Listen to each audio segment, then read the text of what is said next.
News update కోసం channel ను subscribe చేయండి. పక్కనే ఉండే బెల్ సింబల్ ను క్లిక్ చేయడం మర్చిపోకండి. అప్డేట్స్ ని మిస్ అవ్వకండి. జై తెలంగాణ.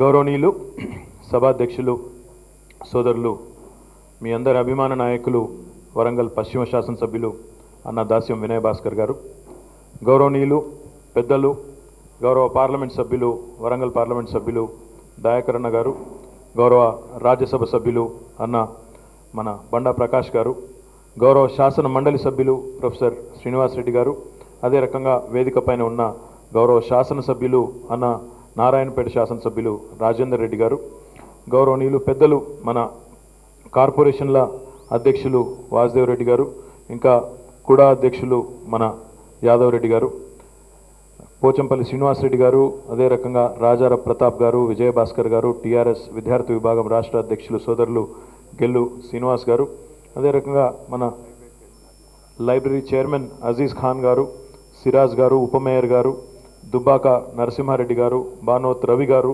గౌరవనీయులు తక్కలపల్లి రవీంద్రరావు గారు, వేదికపైన ఆసీనులైన పెద్దలందరికీ ఈరోజు మరి చాలా ఉత్సాహంగా వరంగల్ పట్టణం నుంచి హన్మకొండ నుంచి ఈ కార్యక్రమంలో గతంలో కాంగ్రెస్ పార్టీలో విశేషమైన అనుభవం, దశాబ్దాల పాటు ఆ పార్టీకి సేవలు అందించి జిల్లా కాంగ్రెస్ అధ్యక్షుడిగా పనిచేసి తదనంతరం వరంగల్ మున్సిపల్ చైర్మన్గా పనిచేసి కాకతీయ పట్టణాభివృద్ధి సంస్థ చైర్మన్గా విశేషమైన సేవలు అందించిన గౌరవనీయులు చెరుకుపల్లి శ్రీనివాసరెడ్డి గారు, అదే రకంగా మాజీ కార్పొరేటర్ సోదరులు సతీష్ గారు, మన్నించాలి అశోక్ గారు, యువజన విభాగాల నాయకుడు తమ్ముడు సోదా కిరణ్ గారు, అదే రకంగా కార్యక్రమానికి విచ్చేసిన మరి పశ్చిమ నియోజకవర్గం నుంచి విచ్చేసిన అన్నదమ్ములందరికీ, మీడియా మిత్రులందరికీ పేరు పేరున హృదయపూర్వకంగా నమస్కారాలు.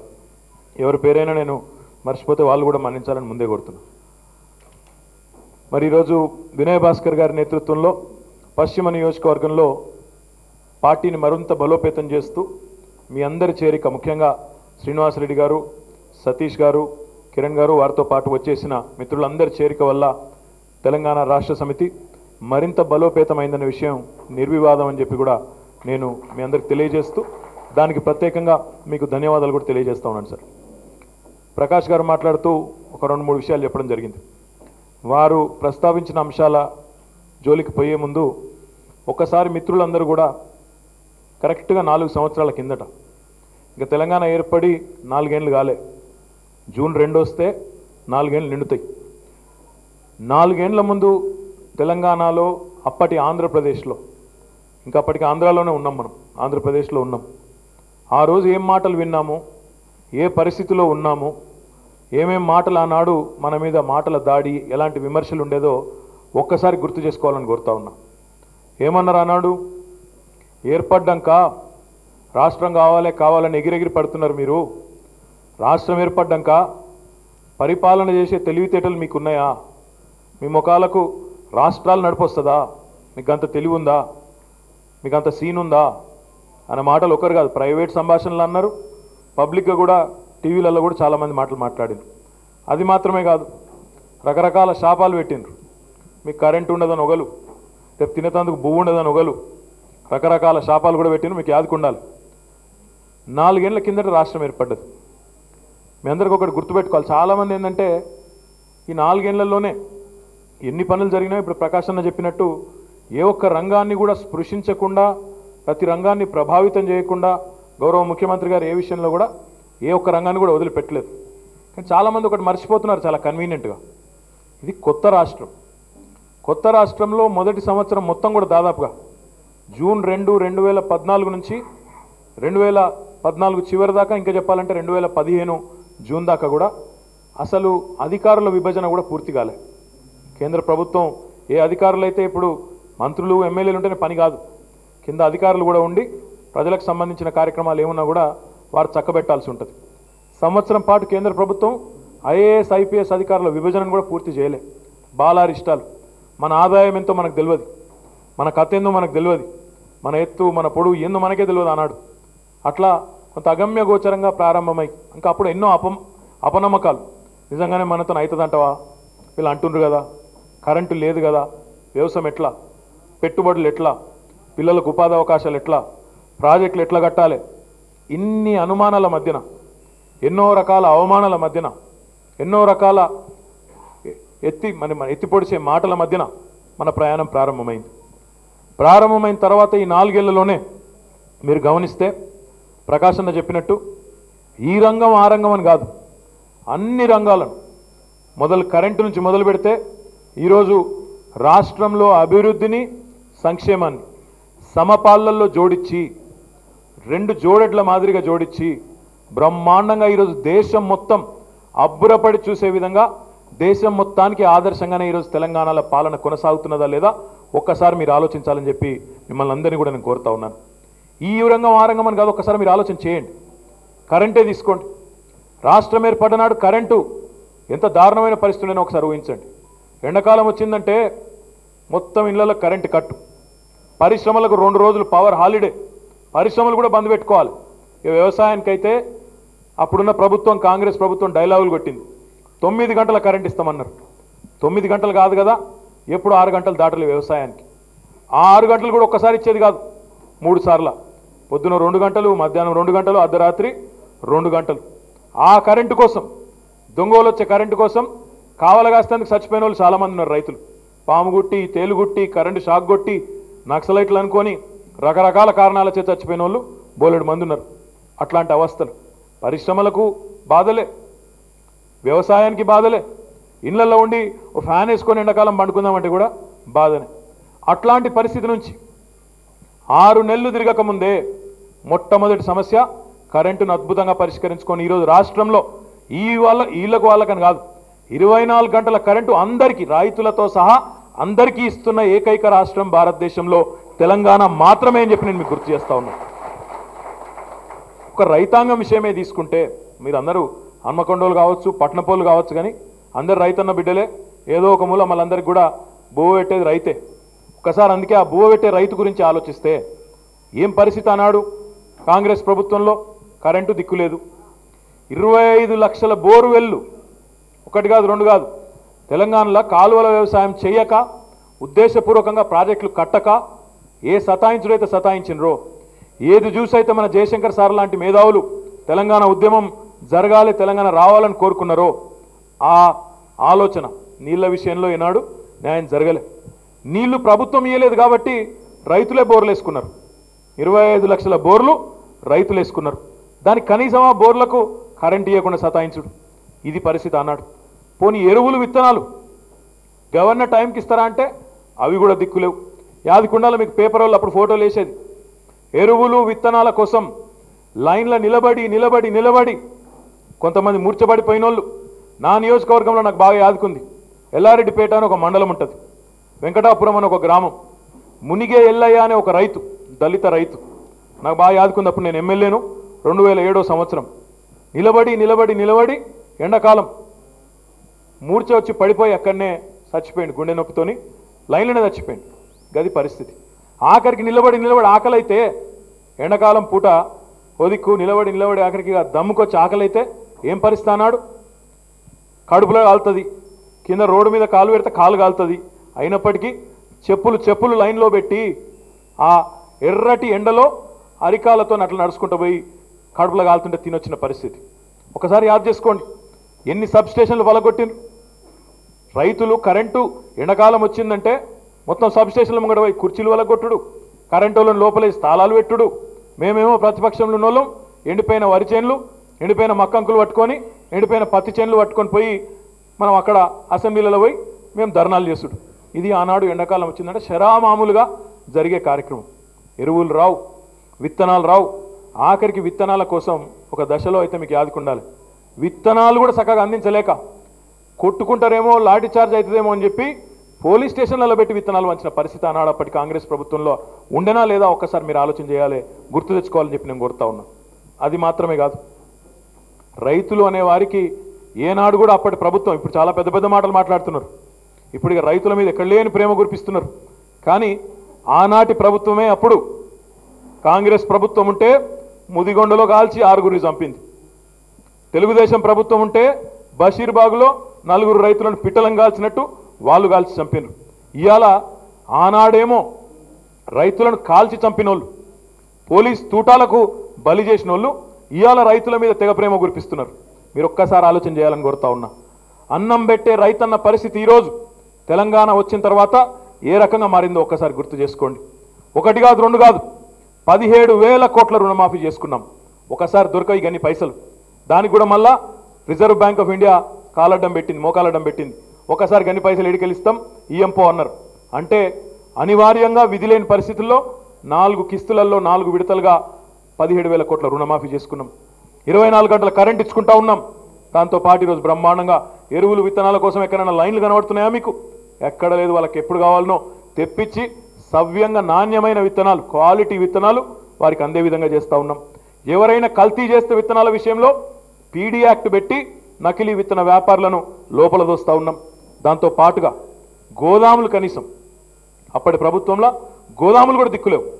67 ఏళ్ల కాంగ్రెస్ తెలుగుదేశం ప్రభుత్వాల పాలనలో 17 ఏళ్లు తెలుగుదేశం, 50 ఏళ్లు కాంగ్రెస్ పరిపాలిస్తే 67 ఏళ్ల పాలనలో తెలంగాణ ప్రాంతంలో వాళ్ళు కట్టింది మొత్తం గోదాములు 4 లక్షల స్టోరేజ్, 4 లక్షల మెట్రిక్ టన్నులున్న గోదాములు మాత్రం కట్టిండ్రు.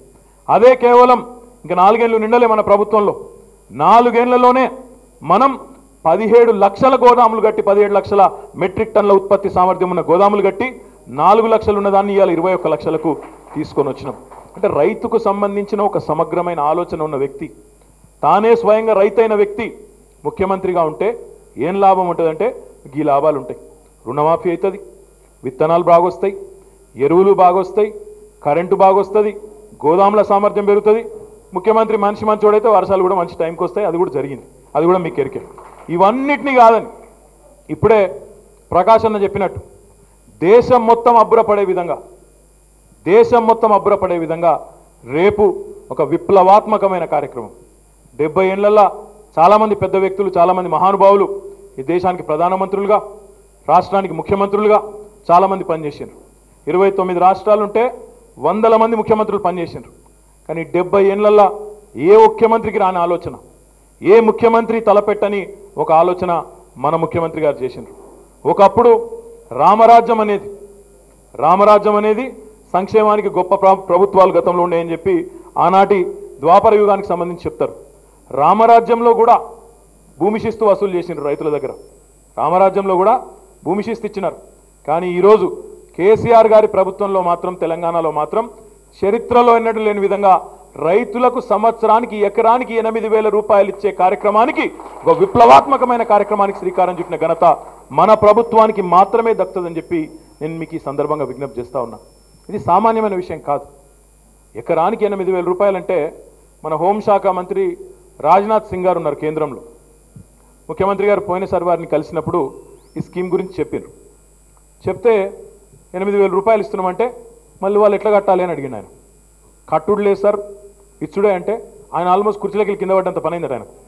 అవో అట్లా అంటే మరి మాకు అట్లా ఆలోచన ఉన్నది, మా రాష్ట్రంలో రైతులను కాపాడాలనే ఆలోచన మాకున్నది కాబట్టి పని చేస్తున్నామని చెప్తే ఆయన కూడా పరిశాన్ అయ్యాడు. ఆయన మాత్రమే కాదు, ఈ కార్యక్రమం అమలైన తర్వాత ఇంతకుముందు అన్న చెప్పినట్టు what Telangana is doing today, తెలంగాణలో ఈరోజు ప్రారంభమైన ఈ విప్లవం, తెలంగాణలో రేపు ప్రారంభం కాబోతున్న ఈ మార్పు దేశం మొత్తం కూడా మరి రేపు మన వైపు తిరిగి చూసి అమలు చేయక తప్పని పరిస్థితి వస్తుందని చెప్పి నేను మీకు ఈ సందర్భంగా చెప్తా ఉన్నా. గత ప్రభుత్వాలు రైతులకు చుక్కలు చూపెడితే మనం వాళ్ళకు చెక్కులు చూపెట్టబోతా ఉన్నాం రేపటి నుంచి అని చెప్పి కూడా నేను మీకు ఈ సందర్భంగా చెప్తా ఉన్నా. గత ప్రభుత్వాలు రాబంధు ప్రభుత్వాలైతే మనది రైతు బంధు ప్రభుత్వం అని చెప్పి చరిత్రలో పేరు నిలబడిపోతుందని చెప్పి కూడా నేను మీకు ఈ సందర్భంగా విజ్ఞప్తి చేస్తా ఉన్నా. ఇది సామాన్యం కాదు, ఇట్లాంటి ఆలోచనలు సామాన్యులకు రావు. ఉత్తగా ఆషామాషిగా పైరవీల కోసమో, గలీజ్ పనులు చేసేందుకో, పదవులను కేవలం కమిషన్ల కోసం, వాటి కోసం వీటి కోసం, ఆస్తులను పోగేసుకోవడం కోసం మాత్రమే పనిచేసే వాళ్ళకు వేరే ఆలోచనలు ఉంటాయి, వాళ్ళకి వేరే ఐడియాలు ఉంటాయి. కానీ మన ముఖ్యమంత్రి గారికి సాధించుకున్న తెలంగాణను బ్రహ్మాండంగా ముందుకెట్లా తీసుకుపోవాలని ఆలోచన ఉన్న వ్యక్తులకు ఇప్పుడు ప్రకాశం అన్నాడు ఒక మాట, ప్రాజెక్టులు, ఇరిగేషన్ ప్రాజెక్టులు. ప్రొఫెసర్ జయశంకర్ గారు ఒక వాకింగ్ ఎన్సైక్లోపీడియా ఆయన. మేము ఎప్పుడూ ఆయనతో ఒక గంట గడిపే అవకాశం వస్తే బ్రహ్మాండమైన సంతోషం ఇచ్చేది. ఎందుకంటే ఆయనతో తెలంగాణ గురించి ఏం అడిగినా పొల్లు పోకుండా బ్రహ్మాండంగా నిమిషంలో చెప్తుండే. ఏ సమస్య అయినా విద్యాసాగర్ రావు గారు, జయశంకర్ గారు ఒకరు కాదు, ఈ మేధావులందరూ జీవితాంతం తప్పించారు. అయ్యో తెలంగాణకు అన్యాయం జరుగుతుందే, కృష్ణలో గోదావరిలో నీళ్లుండి 1200 టీఎంసీలు మనకి ఇవ్వాలని చెప్పి చట్టం ఉండి, మనకు అలొకేషన్ ఉండి, హక్కుగా మనకు రావాల్సిన నీళ్లు మన కళ్ళ ముంగటనే గంగలో పోతుంటే, సముద్రంలో పోతుంటే ఎంత బాధ అవుతుంది రాము అని చెప్పి ఎన్నోసార్లు చెప్పేది ఆయన.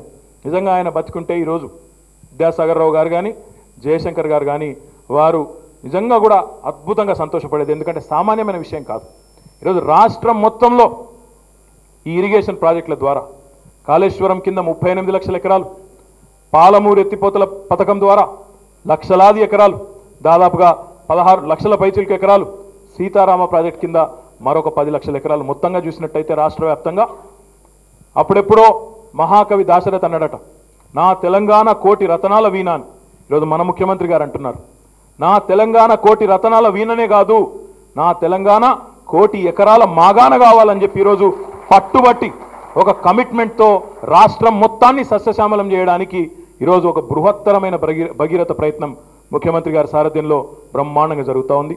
తప్పకుండా ఈ ప్రాజెక్టులన్నీ ఎన్ని ఆటంకాలు వచ్చినా, ఎంతమంది కాళ్ళల్లో కట్టెబెట్టే ప్రయత్నం చేసినా, అమ్మ పెట్టది అడక తినని అన్నట్టు వాళ్ళు ఉన్నప్పుడు చేయకపోయినా ఈరోజు మనం చేస్తే అడ్డుపడుతున్నా, వారు ఎవరు అడ్డం వచ్చినా ఏదేమైనా కూడా ముఖ్యమంత్రి గారు బ్రహ్మాండమైన కమిట్మెంట్తో, బ్రహ్మాండమైన సీరియస్నెస్తో పనిచేస్తూ ఉన్నారు. కాబట్టి రాష్ట్ర రైతులకు మొత్తం దేశంలోనే ఆదర్శవంతమైన రైతాంగంగా తెలంగాణ ప్రభుత్వం, తెలంగాణ రాష్ట్రం ఆదర్శవంతమైన రాష్ట్రంగా తప్పకుండా పేరు వస్తుందనే విశ్వాసం నాకున్నది.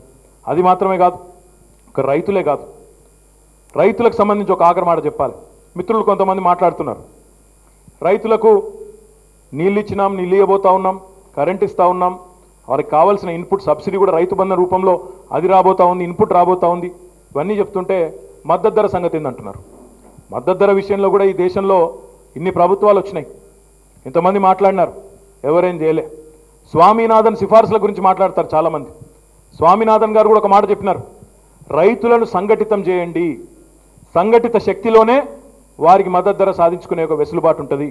ఈ దేశంలో ఈరోజు బ్రష్ తయారు చేసిన ఆయన బ్రష్ ధర నిర్ణయం చేస్తున్నాడు, పేస్ట్ తయారు చేసిన ఆయన పేస్ట్ ఎంత ధరకు అమ్మాలో ఆయన నిర్ణయం చేస్తూ ఉన్నాడు, ఒక వాటర్ బాటిల్ తయారు చేసిన ఆయన ధర నిర్ణయం చేస్తున్నాడు.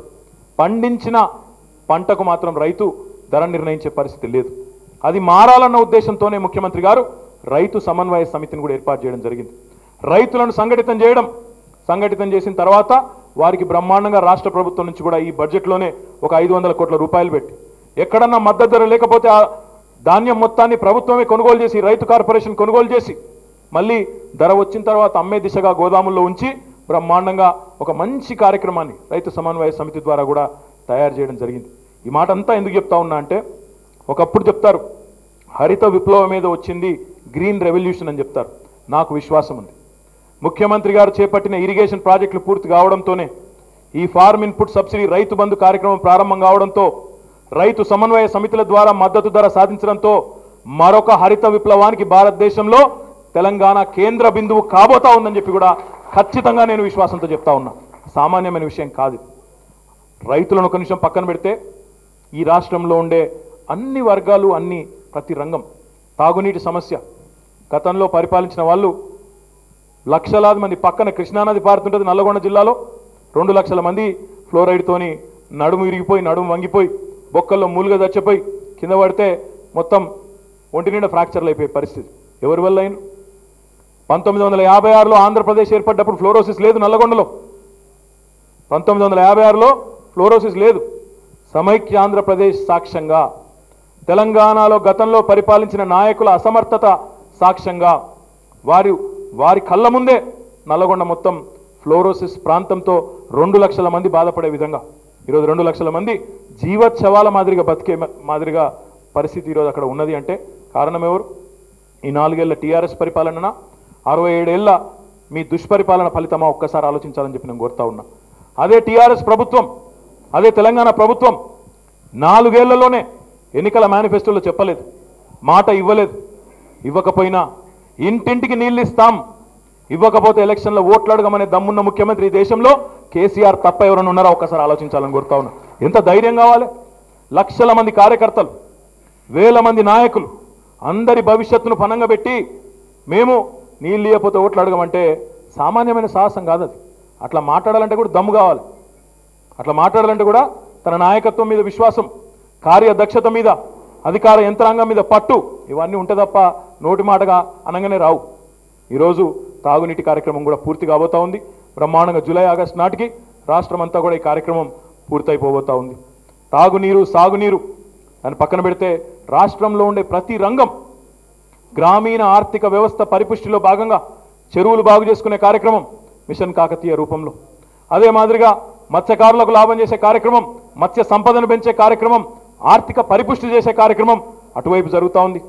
గొల్ల యాదవ సోదరులకు, యాదవ కుర్మ సోదరుల కోసం గొర్రెల పంపిణీ కార్యక్రమం ఇంకోవైపు జరుగుతూ ఉంది. నేతన్నలకు చేయూతనిచ్చే విధంగా అద్భుతంగా 1270 కోట్ల బడ్జెట్ను పెట్టి వారికి ఈరోజు వారి జీవనోపాధికి డోకా లేకుండా చేసే కార్యక్రమం వారి కోసం జరుగుతూ ఉంది. గౌడన్నలకు వారి కార్యక్రమం, వారికి చెట్టు పన్ను రద్దు చేయడం కానీ, గిరికతాలను పెంచి వారికి కొత్త రకమైన ఉపాధి అవకాశాలు చూపెట్టడం కానీ గౌడన్నల కోసం అది జరుగుతూ ఉంది. ఈ రకంగా రాష్ట్రంలో ఉండే చేతి వృత్తులు, కుల వృత్తులు, గ్రామీణ ఆర్థిక వ్యవస్థ పరిపుష్టం చేయాలి. రైతు కేంద్ర బిందువుగా వ్యవసాయం బాగుపడాలి. వ్యవసాయం బాగుపడి రైతు బాగుపడితే రైతు చుట్టూ గ్రామంలో అలుముకొని ఉండే ప్రతి కుల వృత్తి బాగుపడుతుంది, ప్రతి చేతి వృత్తి బాగుపడుతుందనే ఒక సోయితో, ఒక ఆలోచనతో, ఒక ప్రణాళికతో ప్రభుత్వం పనిచేస్తూ ఉంది తప్ప ఆషామాషిగా ఓట్ల కోసమో చిల్లర రాజకీయాల కోసమో మనం పనిచేయడం లేదు. ఈ వర్గం ఆ వర్గం అని కాదు, ప్రతి వర్గాన్ని స్పృశించే విధంగా దళితుల కోసం, గిరిజనుల కోసం, గిరిజనులని తీసుకుంటే మీరు ఒక్క నిమిషం, తాండాలను పంచాయతీలు చేస్తామని 40 ఏళ్ళకెళ్ళి చెప్తున్నారు. అయినా ఎప్పుడన్నా ఎంతమంది ముఖ్యమంత్రులు వచ్చిండ్రు, ఎన్ని ప్రభుత్వాలు వచ్చినాయి, పోయినాయి, ఏం జరగలే. కానీ దమ్మున్న ముఖ్యమంత్రి ఉంటే, ఇచ్చిన మాట నిలబెట్టుకోవాలనే కమిట్మెంట్ ఉన్న ముఖ్యమంత్రి ఉంటే ఈరోజు బ్రహ్మాండంగా 2600 పైచిలకు తాండాలు గ్రామ పంచాయతీలుగా చేసి చూపెట్టిన ఘనత మన ప్రభుత్వానికి దక్కుతుందనే విషయం కూడా నేను మీకు గుర్తు చేస్తా ఉన్నా. మన వరంగల్ పట్టణానికి సంబంధించే ఒకసారి ఆలోచిస్తే ఇన్ని ప్రభుత్వాలు వచ్చినాయి. అన్న కూడా మున్సిపల్ చైర్మన్గా పనిచేసిండు, అన్న ఎమ్మెల్యేగా చాలా సంవత్సరాల నుంచి ఉన్నాడు. విశేషమైన అనుభవం ఉన్న నాయకులు వరంగల్ జిల్లా వాళ్ళు ఇంతమంది ఇక్కడ ఉన్నారు. ఎప్పుడన్నా రాష్ట్ర ప్రభుత్వాన్ని కార్పొరేషన్ అంటే ఎప్పుడొచ్చి చేయిజాపుడే, ఎప్పుడొచ్చి దరఖాస్తులు ఇచ్చారు, అయ్యా మా పైసలు మాకు ఇవ్వండి, ఫైనాన్స్ కమిషన్కి వెళ్ళి ఇచ్చేది ఇవ్వండి, మాకు పనులకు పైసలు ఇవ్వండి, వరంగల్ రోడ్ వేయాలి పైసలు ఇవ్వండి అని చెప్పి అడుగుడే తప్ప ఎప్పుడన్నా ఆలోచన వచ్చింది ఎవరికన్నా పరిపాలించిన వాళ్ళకు? వరంగల్ లాంటి పట్టణం హైదరాబాద్ తర్వాత అంతటి ముఖ్యమైన పట్టణం తెలంగాణలో, ఒకనాడు కాకతీయుల రాజధాని, అట్లాంటి పట్టణానికి నేరుగా బడ్జెట్లోనే సంవత్సరానికి 300 కోట్లు పెట్టి ఆ నగరాన్ని అపురూపంగా చేయాలనే ఒక ఆలోచన ఎప్పుడన్నా ప్రభుత్వానికన్నా వచ్చిందా? ఒక వరంగలే కాదు, అన్ని కార్పొరేషన్లకు, వరంగల్కు 300 కోట్లు, మిగతా అన్ని కార్పొరేషన్లకు 100 కోట్ల చొప్పున బ్రహ్మాండంగా డబ్బులు కేటాయించడం, ఖర్చు పెట్టడం. అదే రకంగా మున్సిపాలిటీలకు కూడా చరిత్ర లేదు. మేము కూడా ఉన్న నేను గతంలో ఎమ్మెల్యేగా పనిచేసిన వాడిని. మా మున్సిపాలిటీకి ఓ 50 లక్షల రూపాయలు వస్తేనే ఓ పండుగ చేసుకున్నంత బిల్డప్, ఒక రోడ్ వస్తే పెద్ద పెద్ద కథ. ఈరోజు నాగర్ కర్నూలు పట్టణానికి నిన్న 65 కోట్ల రూపాయలు ఒక్కటే స్ట్రోక్లో ఇచ్చినాం. మన సూర్యాపేటకు 84 కోట్లు. ఒక చిన్న మాటలు కావు ఇవన్నీ కూడా. ఇంత పెద్ద మొత్తంలో ఖర్చు పెడతా ఉంటే, ఇంత పెద్ద మొత్తంలో ప్రభుత్వం ప్రజలకు కావాల్సిన కార్యక్రమాలు చేస్తూ ఉంటే కొంతమందికి మనసులో పడతలేదు, ఆగమాగం అవుతున్నారు.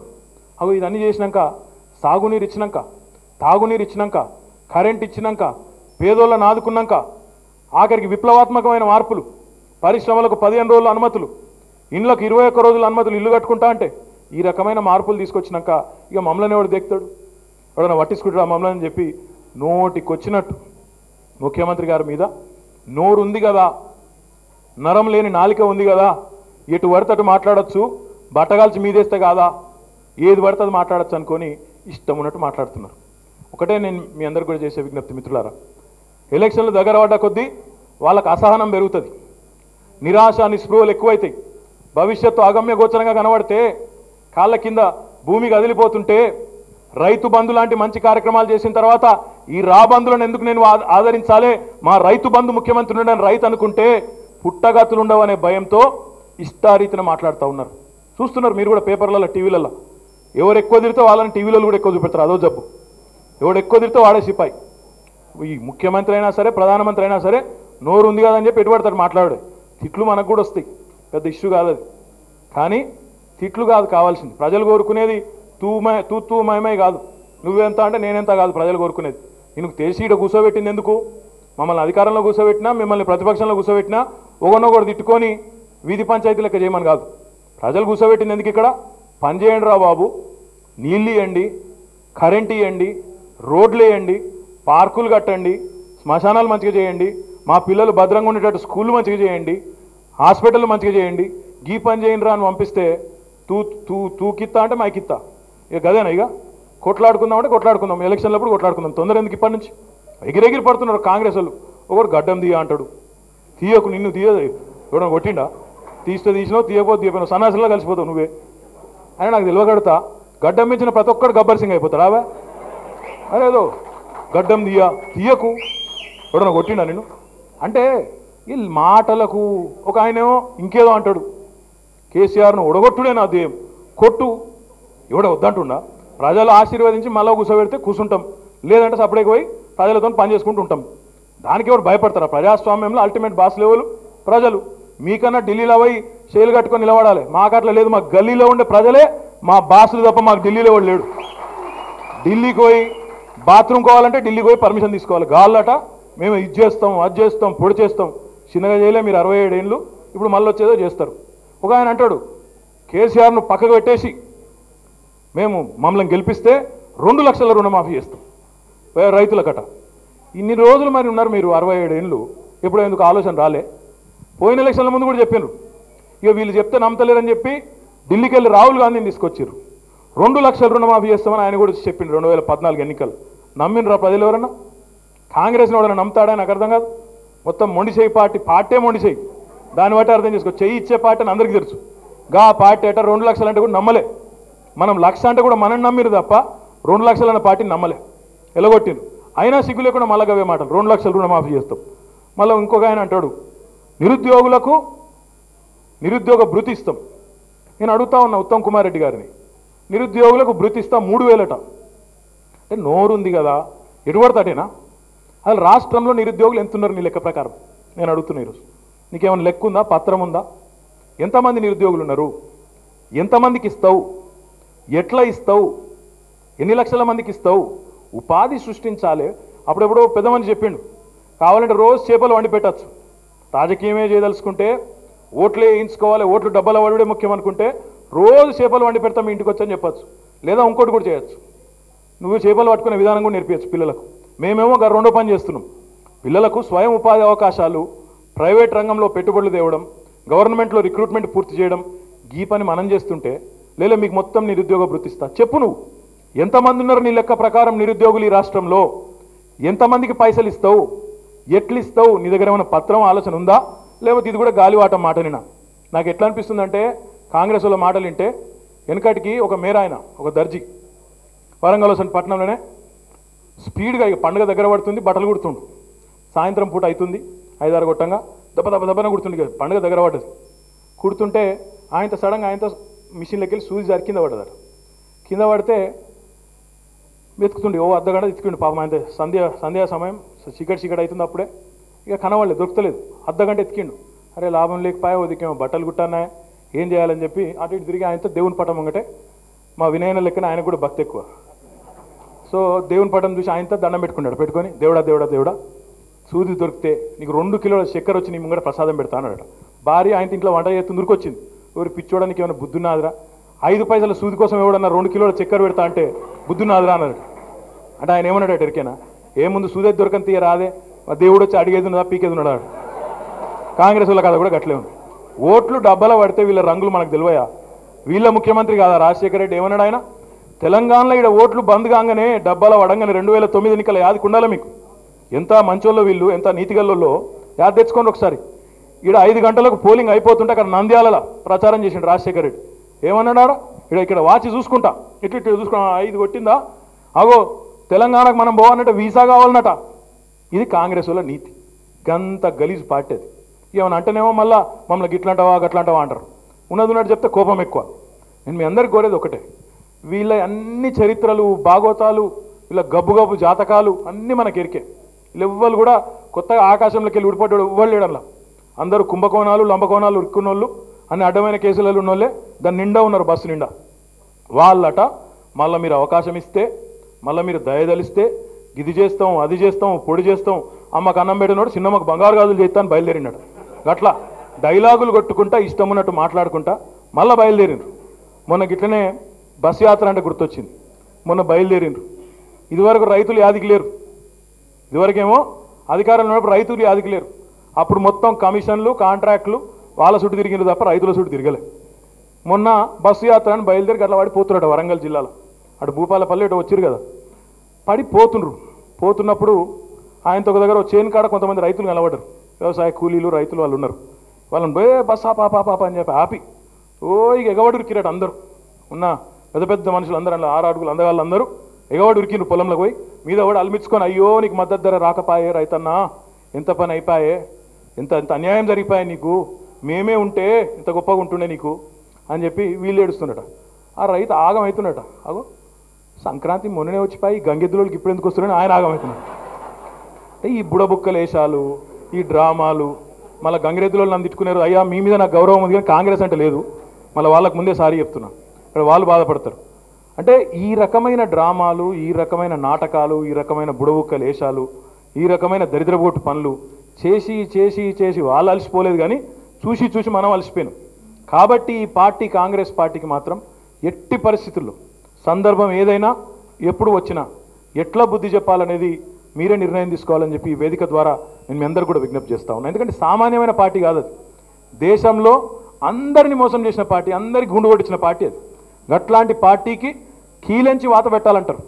సందర్భం వచ్చినప్పుడు చుక్కలు, రైతులకు ఏ చుక్కలు అయితే వాళ్ళు చూపెట్టినరో మనం రేపటి రోజున సందర్భం వచ్చినప్పుడు ఆ చుక్కలు కాంగ్రెస్ పార్టీకి చూపెట్టాల్సిన బాధ్యత మా తమ్ముళ్ళందరికీ కూడా ఉందని చెప్పి కూడా మీ అందరికి మళ్ళొకసారి విజ్ఞప్తి చేస్తే, ఇంకా చెప్పాలంటే చాలా ఉంది కానీ ఇక నాకు ఓపిక లేదు. ఎందుకంటే కాంగ్రెస్ వాళ్ళకు చెప్పాలంటే వాళ్ళ చరిత్ర చాలా ఉంది. కానీ మీ అందరికీ కూడా మళ్ళొకసారి శ్రీనివాసరెడ్డి గారికి, ముఖ్యంగా మిత్రులందరికీ కూడా నేను ఏం చెప్తా ఉన్నా చివరిగా అంటే, ఈ రోజు నుంచి ఇంకా దాడి ఎక్కువ అవుతుంది. మనం రైతు బంధు చెక్కులు వంచిన కాడికి వెళ్ళి వాళ్ళ లొల్లు ఎక్కువ అవుతుంది, వాళ్ళ బొబ్బు ఎక్కువ అవుతుంది. ఎందుకంటే ఇక తట్టుకోలేకపోతున్నారు, బరదాష్ అవుతలేదు, హైబత్ అవుతున్నారు. అరే ఇక మమ్మల్ని ఎవడు పట్టించుకుంటాడు, మమ్మల్ని ఎవడు దేకుతాడు, ఏమవుతుంది మా బతుకు. మళ్ళీ ఒక్కొక్కరు మళ్ళీ 15 ఏళ్ళు మంత్రి, 20 ఏళ్ళు మంత్రి, మళ్ళీ బస్సులో 40 మంది ఉంటే 36 మంది ముఖ్యమంత్రులే అనలా. కసంటి వాళ్ళు అందరూ ఆగమాగమవుతారు, వాళ్ళకు అర్థమవుతలేదు రాజకీయ భవిష్యత్తు. కాబట్టి వాళ్ళ లొల్లు ఎక్కువ అవుతుంది, బొబ్బు ఎక్కువ అవుతుంది. ఇక మా టీవీ మిత్రులది కూడా వాళ్ళది కూడా ఎక్కువ అవుతుంది. ఎందుకంటే వాళ్ళకి ఏంటంటే చాట్ల తవుడు పోసి కుక్కల పంచాయతీ అంటే వాళ్ళకి బాగా ఇష్టం. మీకు తెలుసు వాళ్ళ సంగతి. ఇది వాళ్ళని తిట్టాలి, మళ్ళీ నేను తిట్టిండి పోయిన మనం కూడా గొట్టం పెట్టి మనతో వాళ్ళని తిట్టాలి. నా విజ్ఞప్తి ఏంటంటే మీతోని వాళ్ళు ఎన్ని తిట్టినా మనం దీవెనలుగా తీసుకుందాం. ఎందుకంటే కేసీఆర్ దిష్టిబొమ్మలు కాలినన్ని దిష్టిబొమ్మలు ఎవరై కాలేము, దిష్టి పోయింది అనుకుందాం సపడే గంతే. తిడితే కూడా దీవెనలు తీసుకుందాం, దండం పెడదాం, థ్యాంక్ యూ బ్రదర్ అందాం, మన పని మనం చేసుకుంటూ పోదాం, ప్రజల దగ్గరికి పోదాం, ఈ సంవత్సరం కష్టపడదాం. మన ముఖ్యమంత్రి గారు 4 ఏళ్ళుగా ఇప్పుడు అద్భుతాలు చేస్తూ ఉన్నారు. కానీ వారు 10 కాలాల పాటు ఇక్కడనే ఉండి బ్రహ్మాండంగా మన రాష్ట్రాన్ని ముందుకు నడిపి వారి నాయకత్వంలోనే ఏ తెలంగాణ అయితే సాధించుకున్నామో బంగారు తెలంగాణగా మారేదాకా వారి నాయకత్వంలో అందరం కూడా పనిచేద్దామని చెప్పి మీకు నేను విజ్ఞప్తి చేస్తూ జై Telangana. Thanks for watching. Please like, comment, share. Follow on Facebook, Google+, Twitter, Instagram. For more updates, please subscribe Great Telangana TV.